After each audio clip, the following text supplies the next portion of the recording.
Quick video on how to reset your 2006 to 2012 Lexus GS oil required light. Gonna go over here to the engine start stop, press it twice, power accessory,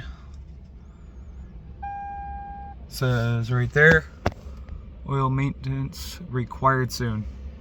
So it's already on the odometer, as you can see. On the left hand side of the steering wheel, next to the column here, we have this push button. Opens up this little panel here for other buttons. So if you look on it, in case you need to be on the odometer here. So it says odometer trip. Again, you can press it, scroll through. We need to be on the odometer. That's where we want to be. So we will turn the vehicle off. And what I'm going to do is I'm going to press and hold the reset button. It's the same as most Toyotas, Lexus. Press and hold the reset button while I hit the engine start stop button twice to get to power accessory. So it says there, oil mileage reset. And that's it. Very easy, simple to do.